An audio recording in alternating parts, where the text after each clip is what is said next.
Today we're going to be looking at a kit guitar I had built last year. This is a Jaymz Flying V style guitar, and I've really been enjoying playing this guitar. Plays great, sounds great.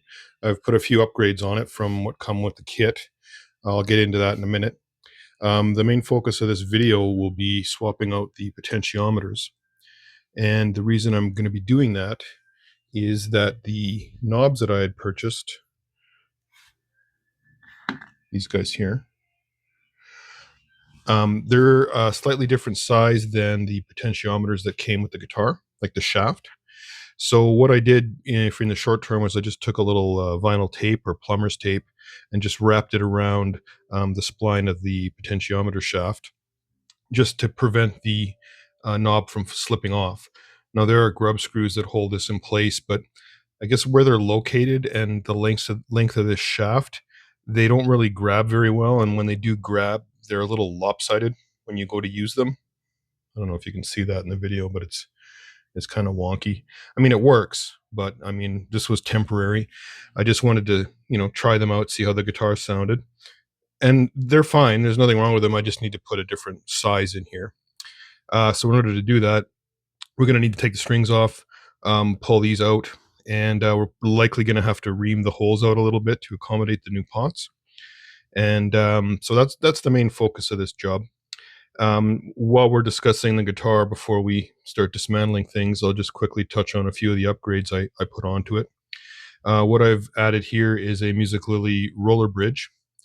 I'll zoom in a little bit so you can see better. So there you go. You can see there's little rollers for the strings to roll across. And I'm really happy with this. I've used this bridge on one other guitar, and I've used it again here. And it's a really affordable upgrade, and it's a little thicker than what comes with the stock one, the kit. The other upgrade I did was I changed out these pickups. These pickups are FLEOR. They're Alnico 2 magnets. And let me just back you out here. And I like the zebra look, the cream and the black, kind of a cool look to go against the black pickguard and the finish I did on the guitar. These pickup rings, if you look closely, they're not screwed into the pickguard, these 4 screws on either side on the corners. Normally you would see them screwed into the body or the pickguard, and in this case it's the pickguard. But I wasn't 100% sure if I wanted to keep them on there. And once you drill the holes, you're kind of committed to having them there, because if you decide to remove them at some point, then you've got 4 holes on either side. So I thought I'd just leave them now. The only thing holding them in place is the height adjustment screws on either side of the pickup here. And that's more than enough to hold them. I mean, they're not loose, they're not vibrating or buzzing or anything. So when I have the strings off, I'm going to either change these to black, or I'm just going to leave them off entirely. I haven't really decided yet, to be honest with you. So I'm going to leave that till near the end. And it's an easy swap out. There's not much to do. We just got to unscrew these screws and move the pickup onto the different ring. And the only other upgrade that I've done to this guitar is the tuners, which are Music Lily locking tuners. Let me just flip this around.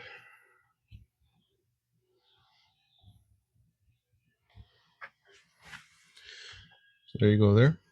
Not much in the way of modification here. I ordered the right ones where the pre-drilled holes for the tuners lined up exactly for these locking tuners here. And I've used these before in other guitars, other kits I've done, and I'm quite happy with them. They work really well, and I've had no issues with them. So nothing to do there. And the final little upgrade, which is a small one, is I used the Dunlop strap buttons on the guitar here and at the horn at the back here. So that's what I did on this guitar. The finish that I chose, like the body was mahogany, and I decided to try and go with a more natural wood grain look to it, so I could keep the look of the grain. And I won't get into a lot of detail. Maybe on another video I'll kind of get it a little more in depth on what I did on this guitar. But basically, I sanded off the sealer that the guitar came with. I stained it, I grain filled it, I tinted the wood grain filler that I used So you're able to kind of see the wood grain pop a little more. See if I can show you. So these little darker areas here jump out more when you're looking at it. And then I stained it with water-based stain, and then over sanding it and stuff, and it's kind of a long process. But and then after that was all done, I sealed it with some sanding sealer, and then I put to get this finish on the Crystalac Bright Tone, and that was probably about a dozen or 14 coats, applied over time. I did about one a day to allow it to dry, and then you have to wet sand that after you're done and polish it and everything. But yeah, in the end, it came out pretty good. I'm quite pretty happy with it. The only thing that I kind of messed up, I showed this in another video, was at the headstock side here. I guess maybe when I was wet sanding, I had maybe went a little too aggressively around the tuner holes, and some water must have seeped in underneath and crept up underneath the finish. That's what these little white lines are here. And I showed that in another video where I was doing some wet sanding on a guitar. So be careful when you're doing that kind of stuff. I haven't decided what I'm doing on this headstock yet. I was tempted to just scuff sand the clear off and maybe paint it solid color. I haven't really decided yet. Okay, first thing we're going to do is take the strings off. I've already taken the low E and the A string off. I'll show you the process on the D string with the locking tuners. The process is the same for all the strings, so I'll just show you the one. First thing we'll do is we'll just take the tension off the string, so we'll just loosen it up a little bit here. I like to try and loosen it to the point where the hole through the tuner is sort of facing the direction of the bridge of the guitar, so it's pointing this way. It just makes the removal a little bit easier. So we've got a little bit of slack on the string here now. So we just flip the guitar over.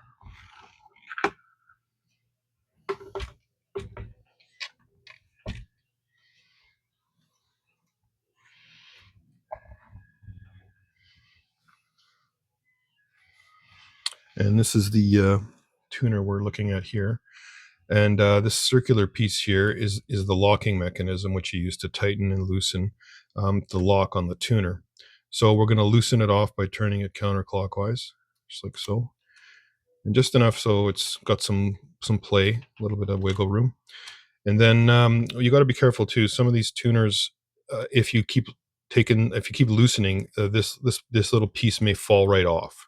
Some of them have something to prevent it from falling off, some kind of a lock on it. I'm not sure what they use, but these ones here, I think they will come right off if you're not careful. So just be careful not to loosen them off completely. And you don't need to, because we just want to release that locking mechanism. So flip the guitar back over.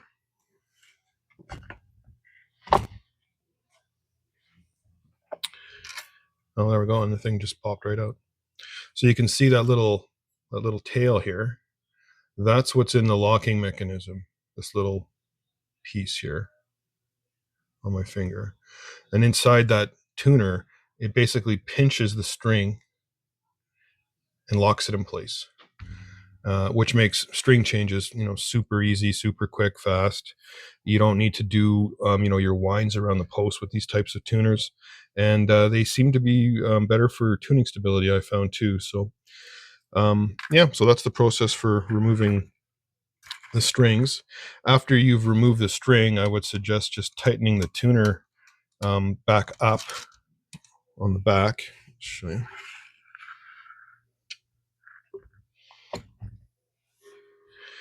Just tighten these, just finger tight, just so you don't want them, as you're flipping the guitar over and you're doing work on it, they may loosen off a little bit and fall off, right? So just snug them up and you're good to go there. So I'll repeat the process for the remaining 3 strings, and we'll move on from there. Okay, I have the strings all off the headstock now, and wanted to show you, if you're new to this, when you remove the strings, you're taking the tension off of the tailpiece here. So as you can see, like this piece will just slide right off, like so. Now, certain tailpieces, not this one, but some of them have like a little grub screw on the ends here, which will allow you to tighten it to the posts. But this one and a lot of them, they just slide on there, and the tension of the strings holds it in place. So when you're removing your strings, just be aware of that, because if you start flipping the guitar around, this thing might just come flying off. It might damage the guitar, it might scratch something. And the same goes for the bridge. This just lifts right off. And some will have a grub screw holding it to these posts as well, but most don't. It'll just sit in there like that. So same thing, just be aware of that when you're changing your strings. You don't want that stuff flying all over the place. Okay, I'm just going to start with the taking the screws off the pickguard here.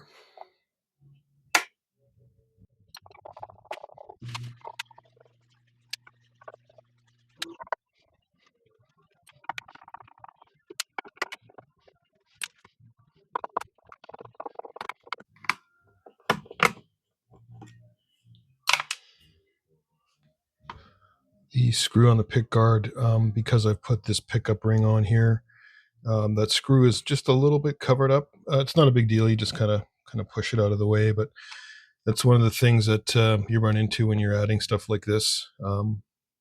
Again, I'm still not 100% sure on what I'm going to do with those pickup rings, but we'll cross that bridge when we get there. So the pickguard is loose now. Should lift right off. Yeah.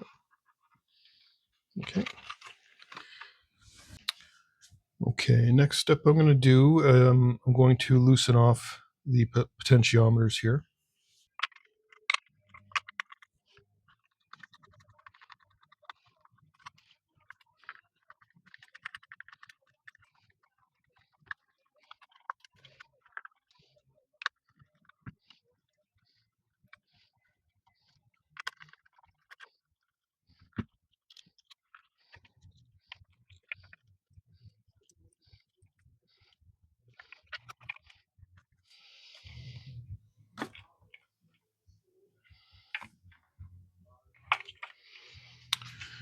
Okay, while I've got this exposed here, I'm going to just zoom you in so you can see a little better.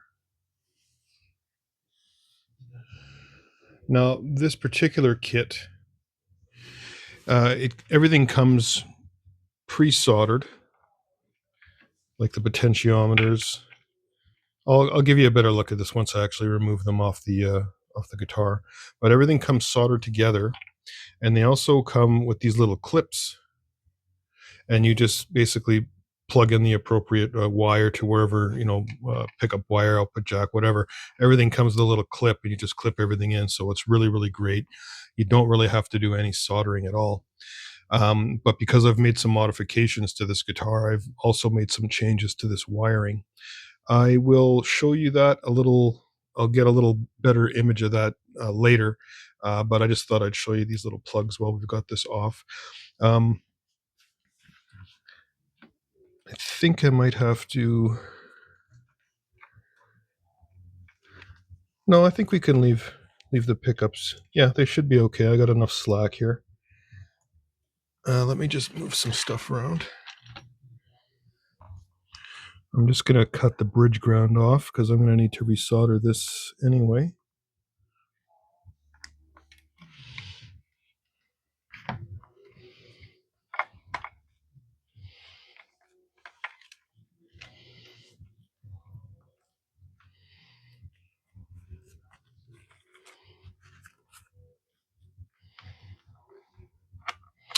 And you know what? I'm going to take the switch off as well. It's going to make everything a little easier to deal with. Okay, so what we're looking at here is the 3 potentiometers and the three-way switch. Now, all this wiring comes in the kit already soldered up like this. I didn't do any of this. The capacitors, these green rectangular, look like little chiclets, that all comes wired. All the wiring soldered in, everything comes like this. And all this wiring comes with these little clips on the ends. So all you've got to do is connect up your pickups, your output jack, your switch. Everything just plugs into the corresponding plug. So I'll show you in a second. Like there's a yellow counterpart for this one, a red one and a black one, and you just plug everything in together. There's really no soldering you have to worry about in this case, which is really nice if you either don't know how to solder, don't have a soldering iron, or whatever the reason. It makes it simple for you to do that kind of stuff. Now, I made a few modifications, as I've mentioned earlier, to the guitar. So let me let's reposition the camera here. So what you're looking at here is these wires here, this red one and this yellow one. Those are the wires from the pickups. This red wire here with the black end goes to the output jack. This black one here is the one I snipped off earlier. That's just the ground to the bridge. We will need to reconnect this, and we will have to solder it because I did snip it off. We'll worry about that later. What I want to show you right now is what I've done with these pickups. Now, because these are aftermarket pickups, the wires that they come with are they're just loose wires. They're just exposed. There's no clips on the end of those pickups. So let me just show you. This little red tube is just a piece of heat shrink that I've just slipped on. It's not heated up, so it's not shrunk around, so I can just slip it off like that. It's like a little sleeve. And underneath, you can see these 3 small red sleeves here. I just twisted the wires together from the pickup leads, and I snipped the wire off the old pickup, this yellow wire, exposed the wires, skinned them back, tinned them, and then connected them up to the pickup wires. And then I put the red heat shrink over top, just to secure everything so nothing was shorting out. And then I just bundled them together and slid that little tube over top just to keep everything nice and neat. And I did exactly the same thing with the bridge pickup here, which is this other one.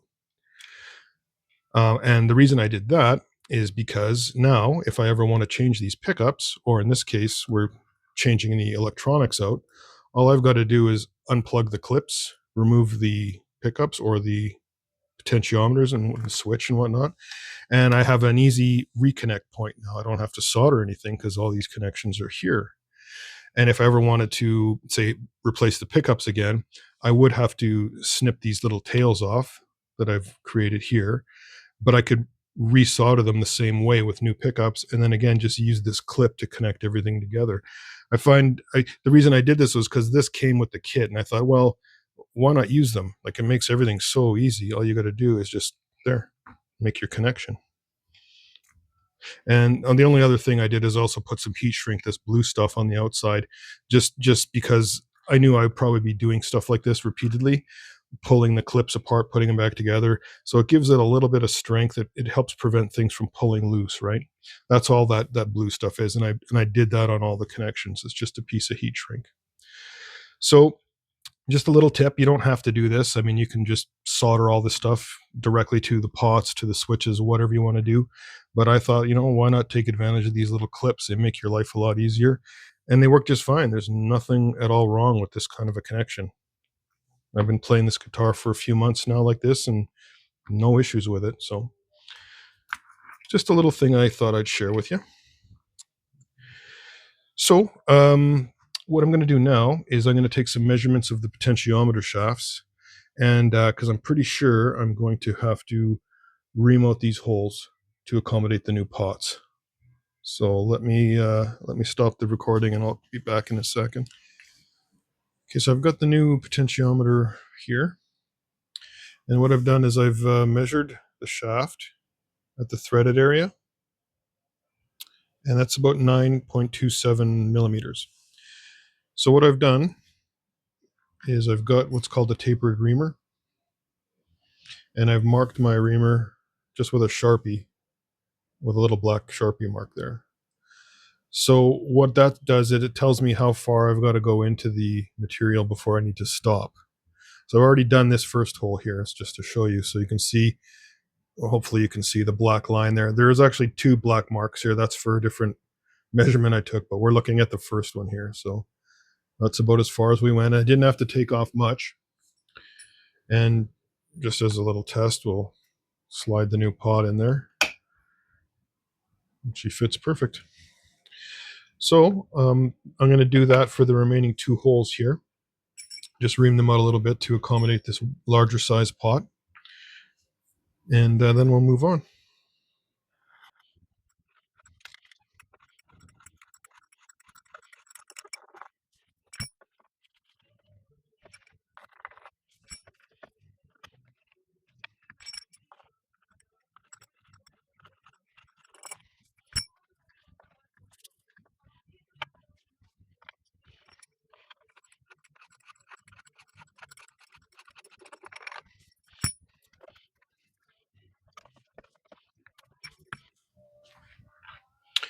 Okay, so I got those three opened up a little bit more now. Now, if you don't have a tapered reamer, you could use a drill bit. And again, just take your measurements and make sure you get the hole the right size. Just be careful if you're using a drill. You don't want the drill to catch and spin everything around. So just be careful with that. So next step, I think, will be to unsolder the some of the wiring off the old harness parts here, off the old potentiometers, and get everything prepped for the new stuff.